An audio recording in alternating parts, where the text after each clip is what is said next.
You have to begin to lose your memory, if only in bits and pieces, to realize that memory is what makes our lives. Life without memory is no life at all. Luis Buñuel.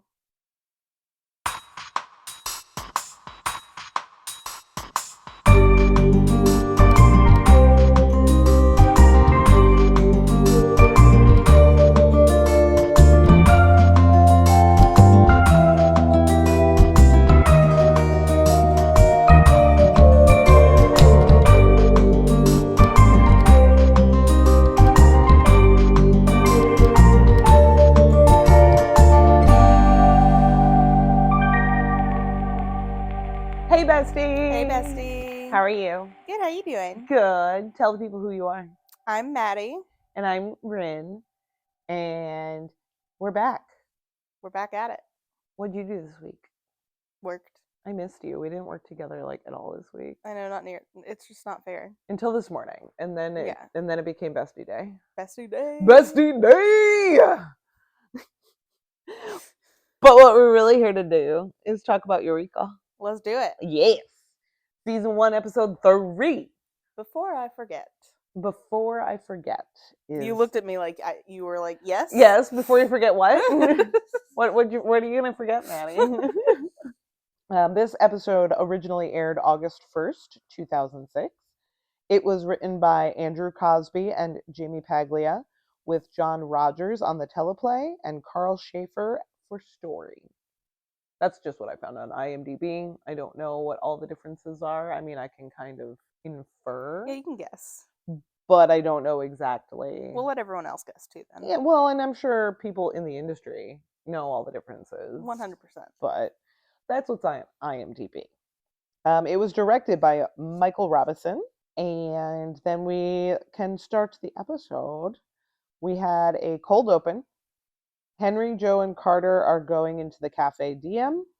But why did Carter shoot Henry? Why did Carter shoot Henry? Why did Carter shoot Henry? There was a flash and then gun and then Henry's been shot. Henry's been shot. That's the cold open. So that's all we know. And then we go back a day, 24 hours earlier. Flirt alert. I mean, Allison is totally flirting. 100%. In this scene. Absolutely. We meet Kim and her husband, Jason. Yes. We're back at Cafe Diem. Yes. And they are Henry's friends. So we actually, when we come into the cafe the first time, Carter touches someone that we don't know, we've never met. And then kind of like a flash happens. Yeah. And then why did you shoot Henry? And then he shot Henry and we're all like, what the hell just happened? And turns out Kim's husband, this Jason guy, this Kim girl, is the guy that they were all serious about so when they were walking in. Yeah. We get into the cafe 24 hours earlier. Carter is meeting Jason for the first time. And Kim. Yeah. And Kim. Then it's father-daughter time. All the teen angst. Zoe's friend Putnam is 12 and a senior, and too short for Sarah's doorbell cam. Yes, a very small child. Very small 12-year-old. And what all the angst, all the drama kid angst. All the drama kid stuff. He's got the emo hairstyle going on. Yes, the eyeshadow. But hey, I have something special for you today, no. Maddie. I have Science Corner. Science Corner. Science Corner. This might become a regular segment here on our podcast, but Science Corner. Because Putnam said something that I had no idea what he was talking about, and I needed to know. So I looked it up. Okay. Because I think the quote is, her audition was black body radiation in 1901. Changed the paradigm. And I said, what is he talking about? What is black body? Sounded sciencey, right? Yeah. So I looked it up. Okay. And black body radiation is thermal electromagnetic radiation within or surrounding a body in thermodynamic equilibrium within its environment, emitted by an idealized, opaque, non-reflective body, is a black body. Black holes are near perfect black bodies. Okay. So basically what all that is saying, it has been proposed that they emit black body radiation with a temperature that depends on the mass of the black hole. And all of this is to say it's also called thermal radiation. Okay, I've heard so that term. black body radiation, thermal radiation is kind of the same thing. And in 1901, a scientist by the name of Max Planck published 3 short papers in which he came up with a new equation to describe the black body radiation, thus changing the paradigm. Huh. So when Putnam says that her audition changed the paradigm, he's using a super sciencey way Eureka, man. just to say that. I defined paradigm because paradigm is a word not everyone might know. Yeah. And a paradigm, a typical example or pattern of something, a model by which things are compared. Like the standard, essentially. Yes. Yeah. So yeah, black body radiation in 1901 changed the paradigm. Science! Amazing. Science! Science. From the Drama Geek. From the Drama Kid. So they have this whole exchange, and then Zoe is going up the stairs, and she yells, "Oh yeah, and tomato is a fruit." I literally put in my notes to ask you, where do you stand on the debate of fruit versus vegetable? Tomatoes are fruits. Okay. But so are cucumbers. Okay. So yeah, I don't know what the actual definition of fruit/vegetable is, but to me, it's a vegetable. Actually, so I say actually, but I listened to a lot of podcasts, Maddie. What? You? And Never. one episode of a sciencey podcast I listened to talked about how basically vegetables are a lie.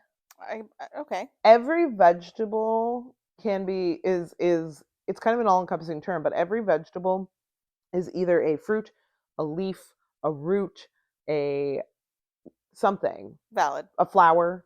Mm-hmm. To say a tomato can both be a fruit and a vegetable, because a vegetable is more like an over-encompassing term.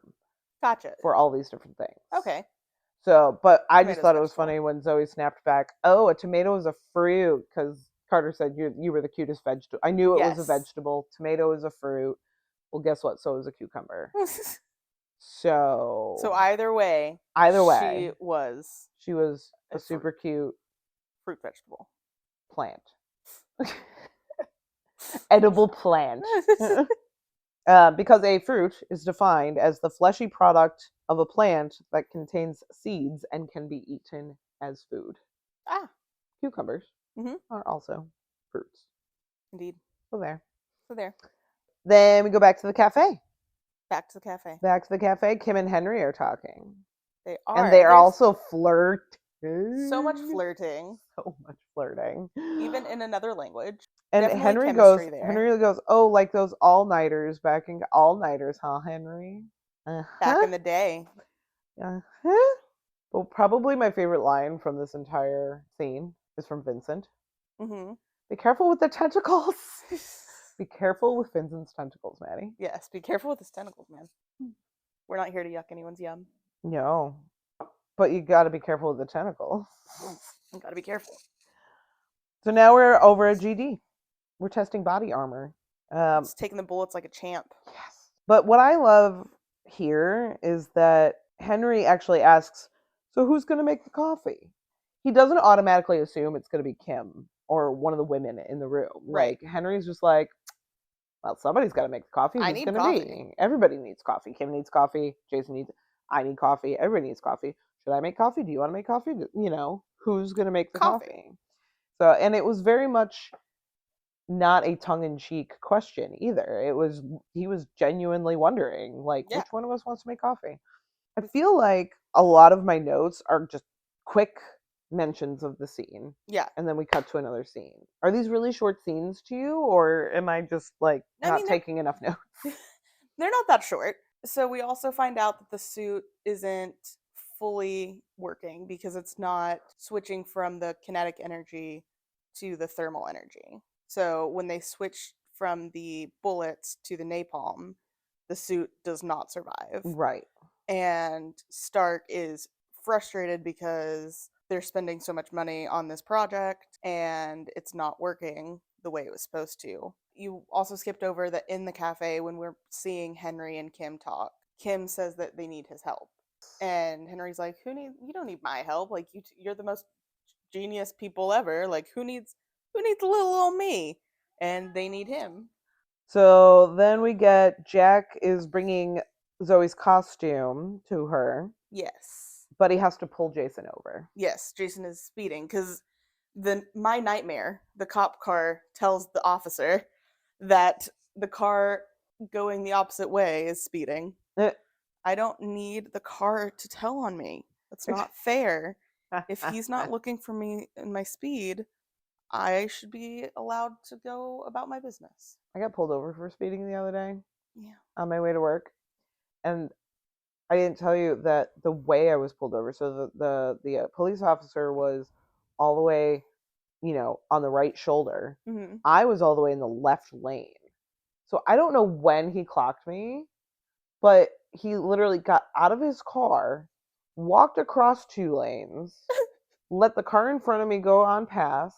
I slowed down. I don't want to hit him either. And he stops me and tells me to pull over. He's standing in the middle of this 3-lane What? highway and tells me to pull over.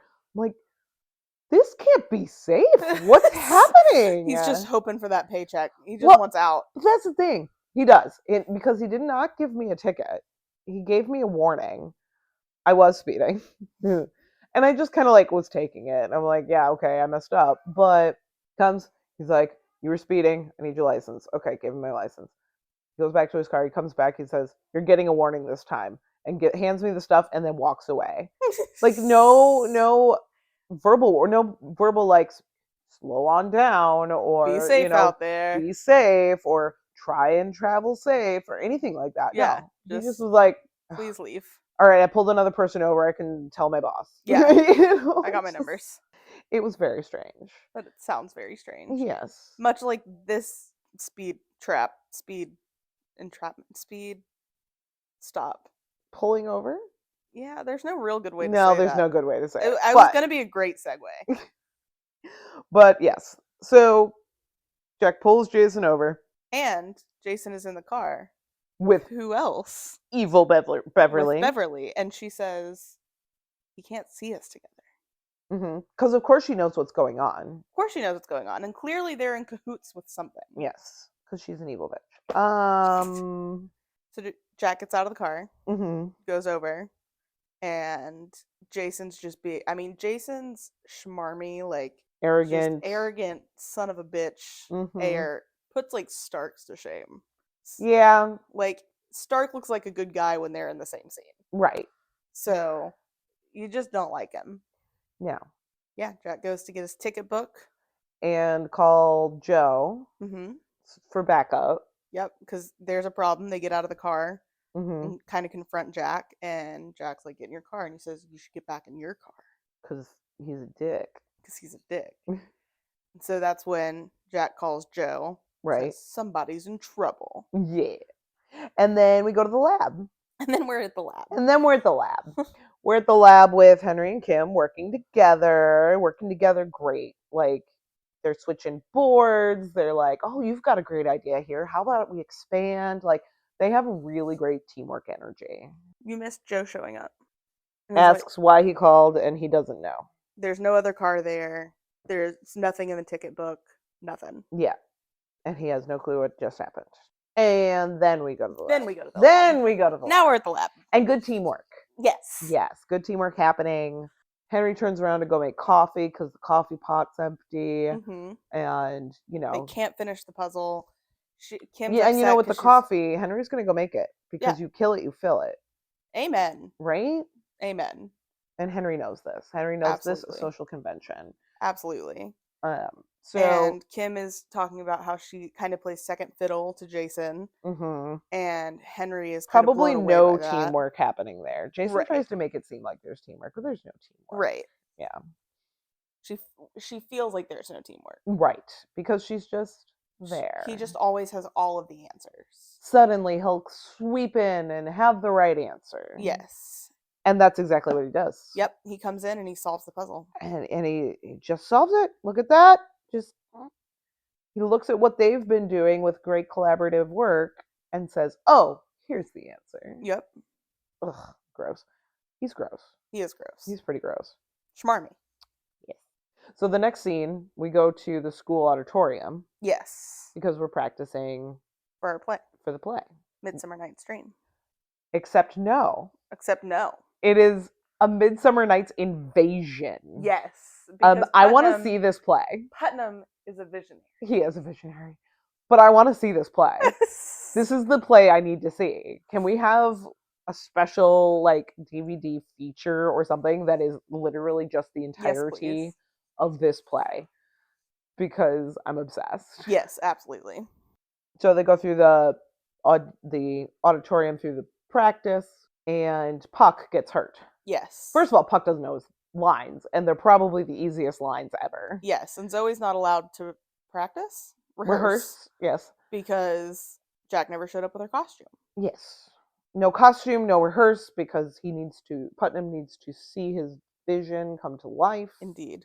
Eccentric artists, it's a thing. Yes, preteen drama angst, absolutely. I mean, can relate. Relatable content. Zoe knows all of Puck's lines, though. Yes, every single one. Oh, we're losing time. So now we're back at the sheriff's office. Yep. Did we mention Puck getting hurt? Yes, I did say Puck got hurt and didn't know his lines. Yes. Yes. I just wanted to make sure because my brain skipped. So we're back at the sheriff's office now. Yep. And we're losing time. Yes. Joe is trying to figure out, like, how could you not remember this? Right. Like, why would you call me? But she also says something interesting. It was only 2 minutes between when you called me and when I showed up on the scene. Right. And he said he doesn't even remember calling her. Right. And that's why she was checking the logs, because all the calls are logged. So she finds that time differential and says, how did we lose this time? And they check the ticket book, and there's a ticket missing and the carbon copy. But here's the funny part. I loved it when Henry said, oh, I could put it under a UV scope. And here's Carter just using the pencil trick. Right. Just draw. And he says, or you could just draw over it. Same thing. Same thing. Same thing. Same thing. UV scope, draw over it. Same thing. Same thing. I mean, it does produce the same result. It does. And it's quicker and easier. And less technology. Yes. A pencil. It's Pencil reliable. is the technology. Correct. And they start to get a plate number, and he looks out the window and sees Jason's car with the same plate number. Parked at Cafe Diem. Parked at Cafe Diem. And Joe even mentions, hey, I saw that car driving. Yes. On my way to the scene. Yes. So they know that this is obviously the car. Yep. I don't even know if at this point they know or remember that it is Jason's car. They just know that... No, they do. Oh, they do because they looked it up. Well, no, I think they just knew. And then because Henry said Jason was there when I lost time too. That's true. So yes, they do know it's Jason's car. So yes, they know they're losing time. Mm-hmm. They know Jason has something to do with it. Yep. But that's all they know. So here we are now, where we started the episode. Cafe Diem. You got Henry, you got Joe, you got Jack. They're all walking all serious-like. Yep. To Cafe Diem. Looking for Jason. They go in. Jack touches Jason. Yep, Jack touches Jason. Hot. No, not for Jack. Probably for Jason. Yeah. It's the best Jason will ever do. No, it's not though, because he has Kim. That's true. I mean, by nefarious means. Yeah. In my brain. But he has Kim, so. Yes, valid. Yes. Suddenly, we get the flash of white. Why did you shoot Henry? Carter says, I don't know. And there's all kinds of drama. And then I think we cut to commercial, yeah? I believe so. Yeah. So then we are at the Smart House because Allison has taken his badge and gun. Yes. It's protocol. Yes, because a civilian got injured. Mm-hmm. A weapon was discharged. Yeah, weapon was discharged. Civilian was injured. Give me your badge and gun. Okay, fine. So Jack goes home, back to the Smart House, and he walks in and sees a production happening in his living room. Yes, Sarah even goes out of her way to say, down in front.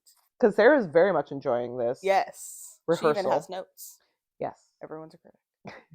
But through all this holographic scenery and everything that Putnam is doing, he gives Jack a great idea. And Kim is now also starting to put pieces together. Yes, everyone's starting to have the inclination that time is missing and that someone is stealing that time. Yes. So Kim is back at Global Dynamics. She's putting these pieces together. She's figuring out, wait, I know this math. I know this stuff. Why is it that I can never come up with it, but he can? Mm-hmm. So She confronts him. she confronts him, and Jack goes back to Global Dynamics to try and confront Jason also. Yes, but first, Kim looks at Jason and says, I've seen this finished. Now I know how to finish it. I want to see you finish it now. I want to see I you. think that comes later. Does Yeah, it? that comes later. Oh. That comes later because first he goes, because in my notes I have invisibling, LOL, Oh, yeah. because Carter is going to confront Jason or somebody about like he's got to have a device, a thing, A gizmo. a gizmo, a device, and maybe it's something for invisibling or Yes. and I think it's Nathan kind of rolls his eyes and laughs. Invisibling, do you hear this? What is happening? Yes. Of course, they all think Carter's crazy and needs therapy. Yes. So they send him to therapy. Well, actually, they put him in a jail cell because they just want him out of the way mhm, for this demonstration of the new technology that Kim and Jason have been working on. right. So he's in the jail cell. Beverly is therapying him. He realizes, like, oh, I need to talk to Henry. Yeah, Assuming, because he had been assuming that they were best of friends and didn't actually know his opinion on Jason. right. But alas, he has But to wait Beverly his still 50 doesn't minutes. let him leave. Correct. So now, though, back at Global Dynamics, Kim is really onto it. And she found the thing, the device. The gizmo. There is a device. There is. Jack is not as crazy as everyone thinks he is. Or clueless. Or clueless. Definitely not as clueless as everybody thinks he is. And that is a common theme in this show. Because when Carter does finally get to go meet up with Henry, he's asking him Mm-hmm. about Jason and all that. And he says to Henry, could he have a device, a thing, something, because I feel like I'm losing X amount of minutes. Was it 10 minutes, 20 minutes, something 20 like that? minutes. And could there be a device? And Henry goes, yeah, there is, because I made it. Yep. Or he invented it. But And, Henry said he could never get it to work. right, And Jack says, that you remember. right. But now they just have to convince Allison. And it's of importance to note that Jason was working on Henry with that for that Yeah. project. Yes. Jason was Yes. working with Henry on that project. And of course, they got it to work. And Henry doesn't remember because Jason. So they have to convince Allison. They go to her office. They're like, pull up all of his records. You know, she thinks they're both off their rockers. Yep. But they tell her, pull up all the records. Let's dive into this and see what's going on. So she does. And they discover that, oh my goodness, based on these records, we can see that Jason has been taking credit for Kim's work all along. Yep. A man taking credit for a woman's work. Crazy. That never happens. Who would have thunk it? Who would have thunk it? That never happens. Never. Ever. Mm-mm. In what crazy sci-fi world would that ever happen? Dramatic page flip. I should cut this and put it towards the beginning of this episode because it was when Henry first walks into the lab to work with Kim. Mm-hmm. That first scene when he walks into the lab to work with Kim, he switches out his patch on his coveralls to say ballistics. Oh, would you look at that? So we have another Henry job title. I love that. Ballistics. Anyway, I believe he's still wearing it in the next few scenes. But yes, he's now also ballistics. Suddenly, Joe pops in the room. Everybody's wondering what's happening because nobody can remember. Right. Well, we didn't talk about what they can't remember. Well, yeah, we did. That Jason is taking. Oh, you're right. Oh, yeah. So Joe pops in. Although we might have seen Kim come in ahead of time. See, this episode messes with my memory also Me too. because things happen twice a lot of times. That's why we pull up the Yes. script. But I do believe that when they're finding out about Jason taking credit for Kim's work, she walks in and says he took much more than that. Then she devices them so they don't remember. And because we haven't talked about how when Kim and Henry were talking, they can't remember why they can't. Why they can't remember if they even kissed when they Yes, dated, because and Kim and Henry did date back in college. and they can't remember what kind of tore them apart, like how they became disconnected. Or why they broke up in the first place. Yes. Henry remembers Jason asking him permission to date Kim, being the best man at their wedding. Yep. He remembers all those things, but he can't remember why they broke up or if they even kissed. And so now we find out Carter's got a hidden camera. Yes. Under his shirt, so I don't really know how well that would work. Right. But we'll just chalk it up to TV. We watch the footage, and then Henry goes to find Kim. That's when they have the conversation about if they even kissed. How many years did he take? How many years did he take from me? How many times did I try and leave him? Or did he cheat? Did I cheat? I knew nothing now. And this is all even more dramatic because they're about to do the big DOD test on this equipment, but Jason has suddenly decided that he's going to be in the body armor. Going to be in the body armor for dramatic effect. Instead of a mannequin. Of course it's your idea because Kim would never make you do this. Right. Now, let's just be real. I mean, Kim has been through, knowing this now, Kim has been through so much. Absolutely. She's the one that needs therapy now. Like, absolutely. Good therapy. Not Beverly therapy. Like, good therapy. Like real therapy. And this is a super traumatic experience. You want to try that word again there, friend? Traumatic.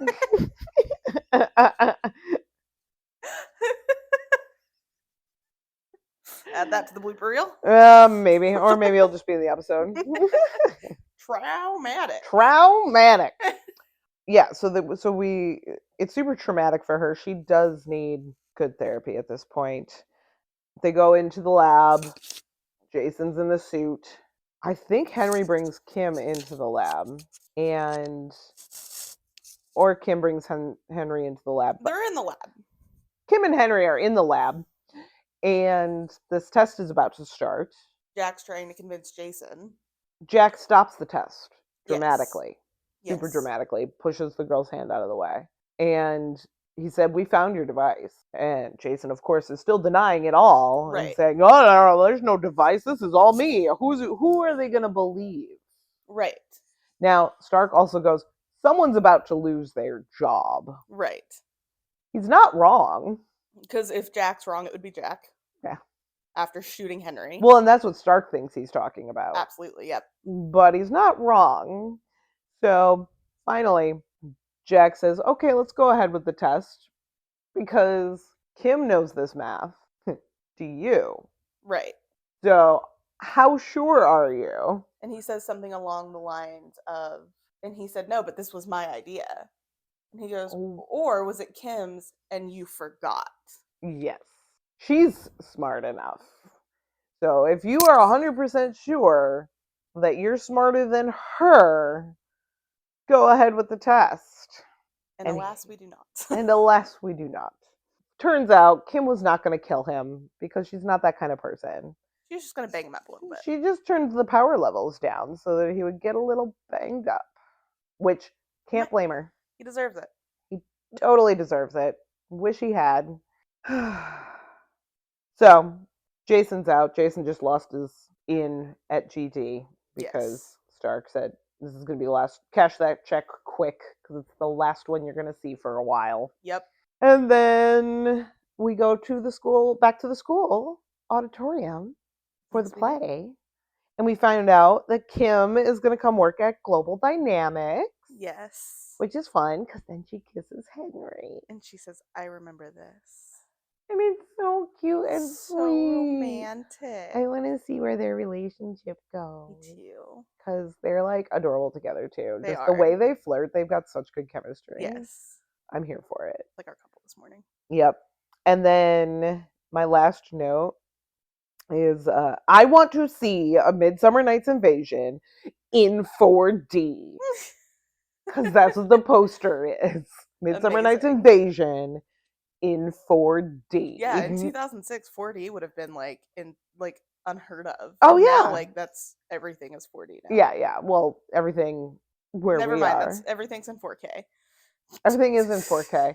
4D This is a different. play, so 4D. So I think what they mean is that they're going to be like squirting water at the audience, kind of like the Muppets Amazing. do in Muppet Vision.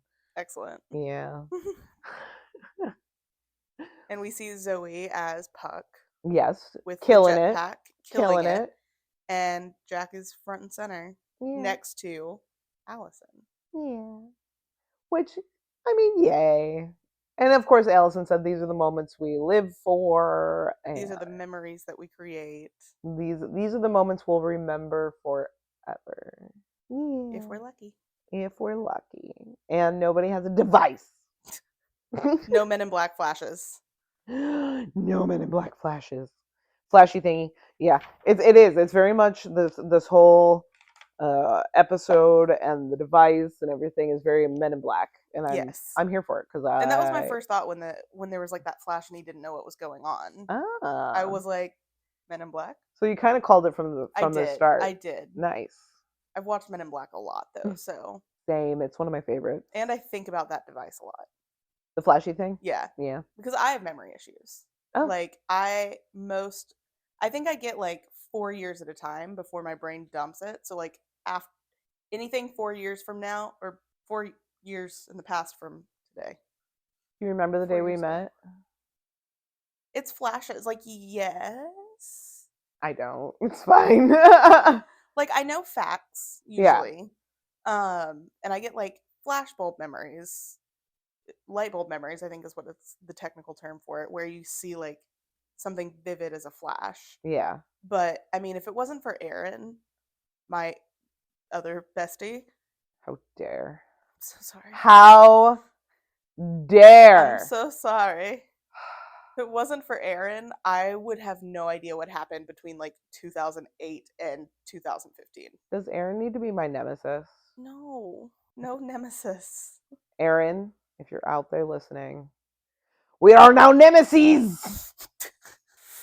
Nemesis? Is that how? Nemesis. Yes, that's how you say it. It has to be. It's not going to be nemesises. I don't know. I kind of want a nemesis, and Erin sounds like he'd be a fun nemesis. So we have very loud rivalry. You both are much louder than I am. Your hell. My hell. Your Absolutely. hell. Amazing. Although I don't think that's an uncommon experience though. Like where you only remember like flashes and vivid flashes from years and years ago. I think that's how most people remember things. Because again, like I can remember very vividly you and I in the car together on one of our first things together. Yeah, I know exactly where we were. We were driving by like the Woody Park, Fort Wilderness and all that, and we were just laughing about things we like. Yeah. And saying to each other, we're the same person. Yeah. And I remember that very vividly. But like that's in the last 5 years. Yes. No. Because it had to have been like 2019. And it's 2024. That's in the last 5 years. You said 4 years though. I did say 4 years. So there. But I remember that very vividly. But again, it's just that flash. Yeah. Like I do not remember the day we met. Erin's brain is the complete, like he can remember every detail about everything. Okay, so I don't think he's the rule. Okay. I think he's the exception. My dad's the same way though. I can remember what I do remember. I do remember very specific, very verbatim. I remember conversations verbatim, but not all of them. I usually remember vibes. It's more of a flash. So yeah. I think we are more the norm, and something like Erin's memory. How dare he be so It's what makes him a good exceptional. therapist, though. Because he can remember everything someone's told him. How dare he be so exceptional? Right? Aaron, you are my nemesis, and your exceptionality is infuriating. I'm gonna make this a thing. Oh, You no. need to tell him. You need to tell him that he has a nemesis now. Okay. How dare. Hey, Maddie, Yes, Korean. I have a game for you. All right, let's go. Smash or pass? Let's go. Kim. Pass. Smash. I knew you would. Kim's cute. She's cute. She's a little too. I mean, there's a lot of baggage there, but There is. she's just a little too. But she's cute, and she's smart, and she's flirty. Like, Yeah. trifecta. I love her for Henry, but for me, no, pass. Okay. Well, I'll smash for you. Jason. Pass. Pass. Absolutely pass. He's gross. Black body radiation.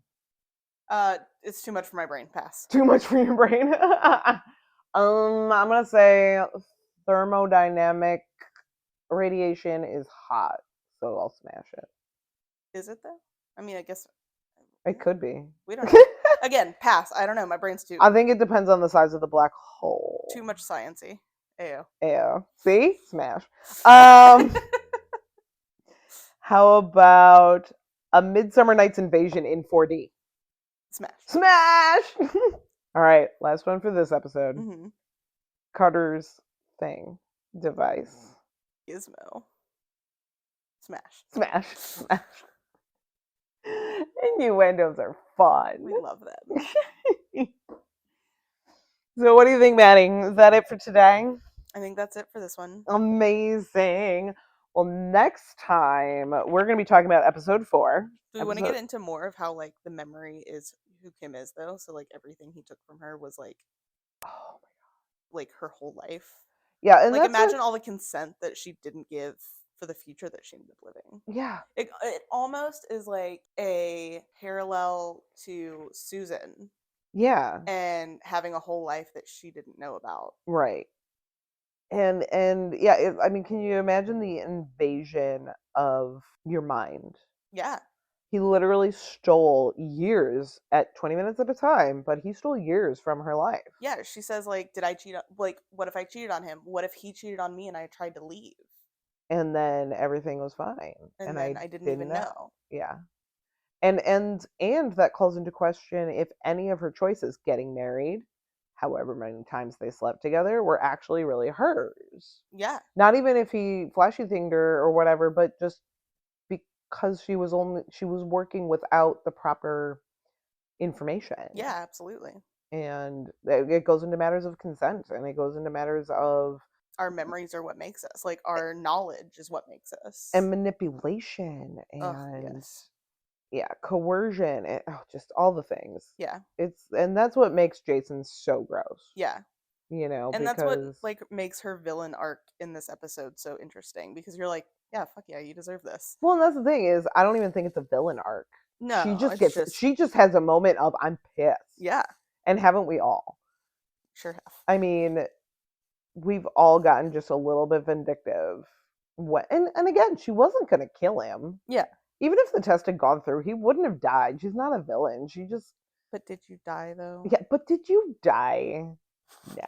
But yeah, and again, he stole pieces of her and who she is and who she was going to be.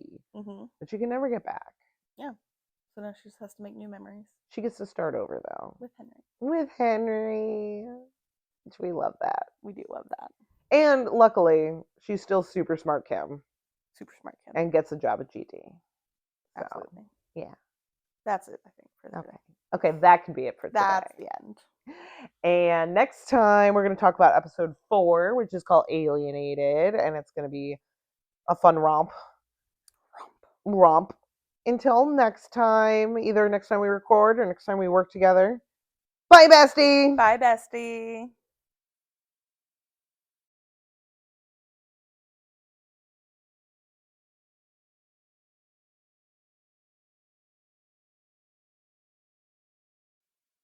Madi and Rin are a pair of best friends and photographers. We have no affiliation with Sci-Fi Channel or the producers of Eureka.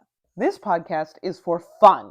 And everything we say is our own opinion and thoughts. Nothing is official. Email us at youshouldwatchpod1@gmail.com. That's youshouldwatchpod, the number 1, @gmail.com. Find and follow the show on Instagram at You Should Watch Podcast, all one word. Find and follow Maddie on Instagram at Anna Madison Photography, all one word, and find her on the web at annamadisonphotography.com. Find and follow Rin on Instagram at Rin Photo Studio, all one word, and find Rin on TikTok at WonderRin. That's WONDERRIN. Be warned that the TikTok is scattered and ridiculous and contains lots of cats. A big, big thank you to John Eric Copeland for the use of his song written for this podcast as the intro and outro for this show. John Eric Copeland is the founder of From the Moment Music at fromthemomentmusic.com. Thanks for listening. Bye, besties!